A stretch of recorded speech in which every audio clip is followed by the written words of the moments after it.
The phones are down. Dispatchers are sweating. But somehow 911 is still working.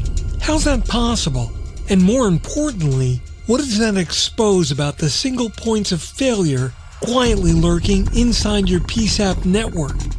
In this episode, we're talking about why the internet didn't break your PSAP, but your design almost did. That's coming up next on TiPS, Today in Public Safety. Welcome to TiPS, Today in Public Safety, your go-to podcast for today's breaking stories and public safety news. Here's your host, Fletch, with today's TiPS. If you've ever wondered how 911 can still function when the phones are down, or how redundant systems fail all at once, today's episode is for you. Welcome to TiPS, Today in Public Safety. This is Fletch. I'm a NENA certified ENP, and every Monday, Wednesday, and Friday, we dig into the technology, policy, and reality of emergency communications. Today we're talking about single points of failure, the kind that nobody notices until everything goes quiet.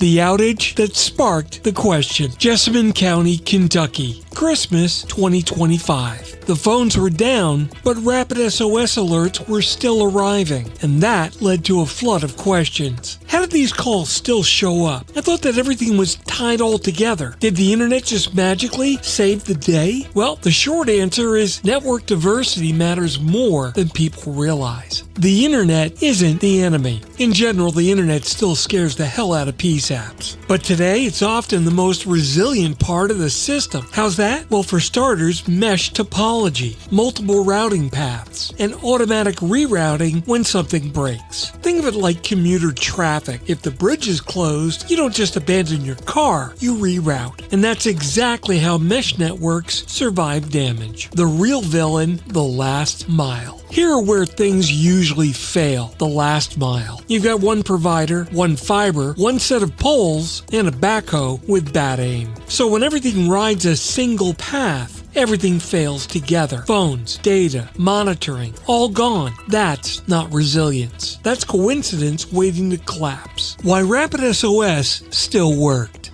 In a typical 911 center, rapid SOS doesn't ride the same path as voice calls. Voice uses legacy signaling, Annie and Allie for location, and often has single provider routes. On the other hand, data is internet-based, typically mesh routed, and offers inherent provider diversity. With the phones out but data still working, dispatchers could see the call. They were able to text back the caller. In fact, they could even call back through their mobile device, which bypassed the outage, and this allowed them to maintain some situational awareness. By no means perfect, but far better than silence. The reality check. In today's complex network, single points of failure aren't always obvious. They like to hide in places like convenience, or we've always done it that way, and they assume redundancy without validating paths. If all your redundancy fails at once, it wasn't redundant to begin with. The bottom line. Resilience isn't a feature that you buy. Resilience is a strategy that you design. If your PSAP can see an emergency, even when you can't hear it, you're already ahead of the game and save time, confusion, and possibly lives. That wraps up this episode of TiPS, Today in Public Safety. This is Fletch. I hope you learned something new and you'll review the resiliency in your own center. Remember to follow me on social media at Fletch911. Check out 911tips.com for all our previous episodes. My personal blogs are at Fletch.tv.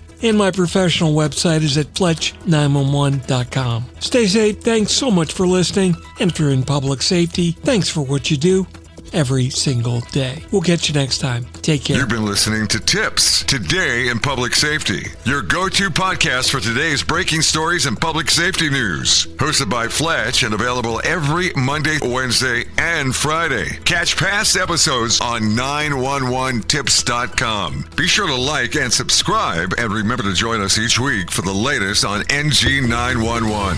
I am Spider Harrison, the official 911 voiceover dude. Catch me on Sirius XM on various channels, including 90s on 9, the 10 spot, and on the Weekend Countdown on Hits 1. Or don't regret it for the rest of your life. Either way, I'm